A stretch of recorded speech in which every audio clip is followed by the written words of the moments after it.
So I will be showing you how you can predict enemy spawns and how you can also control it. The spawn system in COD Mobile is based off of two metrics: position and visual. So where you are determines where the enemy will spawn. If you want to control the enemy spawns, you need to insert yourself in a particular position, and you also need to give the game a particular visual input. I will explain everything in this video. But first, here's what I want you to do for me. Go over to your settings, switch to the old model, go to basic, then scroll down until you find teammate HUD settings. Now all these other settings, they don't really matter right now. All you have to focus on is perspective teammate. Turn it on. This allows you to see your teammates through walls, so you don't always have to look at the minimap. You will need this if you want to predict the enemy spawns around 80 to 90% of the time. Now pay close attention. There are three types of spawn systems in COD Mobile, but right now we will only take a look at two. We will focus on Hardpoint and Domination. Hardpoint uses dynamic, where the spawns constantly change based on the current objective. As for Domination, it uses adaptive, where the spawns completely depend on captured flags. I want you to know that the spawn system works the same on every map. The only difference is that each map has different spawn locations. So today we are going to be starting with a very simple map, Nuketown. Before every match starts, whenever you load into a game on any map, the game automatically tells you where the spawns are. It tells you where your team will spawn and also where the enemy team will spawn. It uses this as the default. Just remember that it uses this as the default. And this default is L-shaped. Remember that the spawn locations are L-shaped. So anywhere along this L shape, that is where you would spawn.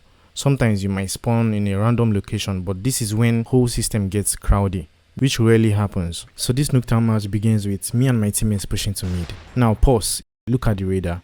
You will notice that all of us, we are occupying mid already. We are basically close to the objective. The game is going to translate this to something called team pressure. Now that team pressure is what grants you the good spawns. If you convince the game that you have team pressure, the game will give you the spawns. Now focus on what I did after killing the enemy player. Did you see what I did? Play it back. I moved a bit towards the spawn just to convince the game that we have team pressure. This would make sure the game spawns him in the opposite spawn, far away from where the good spawns actually is. Now you can see that I successfully switched the spawns because now my teammates are spawning where I want them to spawn. Now this guy attacks me, but notice one thing.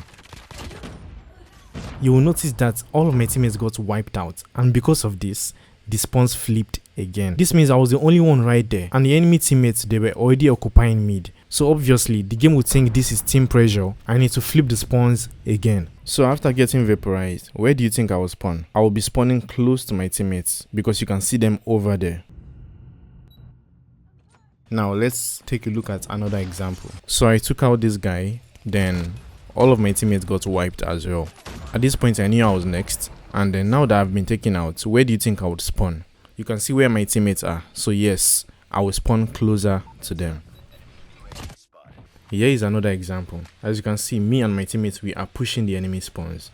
I took out two players right here. This particular push will translate to team pressure, and that is what the game will see. So now that I'm dead, where do you think I would spawn? I'm spawning right here in the second spawn location. You see, you are actually getting it already. Now pay attention to this example.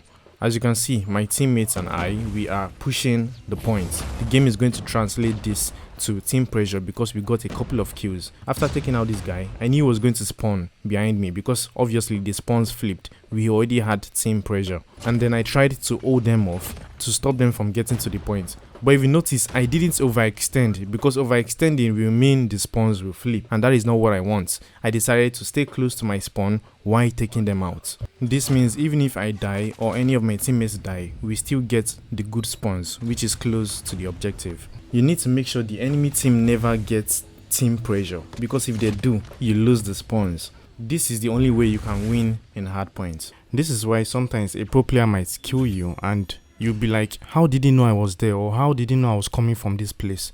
It's not because he's hacking, it's because he understands the spawns and he's just better. So if you understand the spawn system as well, you might be able to compete against players that are above you in terms of skill. Okay, now for Domination.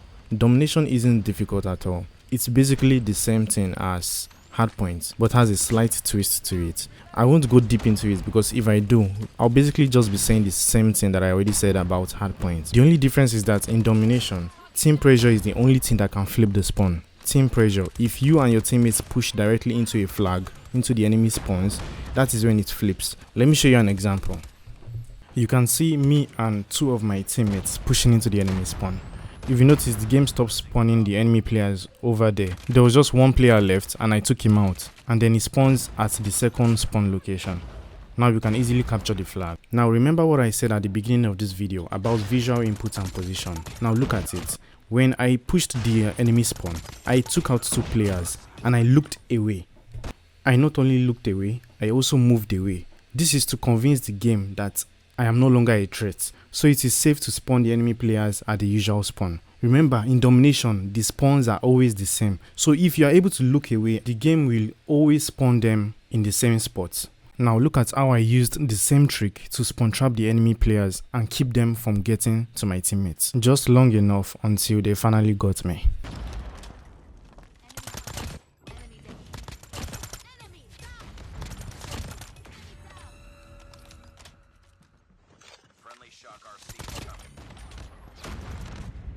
Another example is this clip right here. After taking out the enemy players, I knew exactly where they would be spawning, so I went there to aim down my sights directly on where they would spawn. So yeah guys, that will be all for now. This is the best way I could put it for you to understand the spawn system in COD Mobile. So yeah, if you have any questions, feel free to ask me in the comment section. Also, don't forget I offer coaching, so if at all you want to get better at the game, you want to learn gunsmith, you want to improve your aim, you want to improve your movement, anything at all, feel free to book a coaching session with me by using the link that is on my bio. Take care.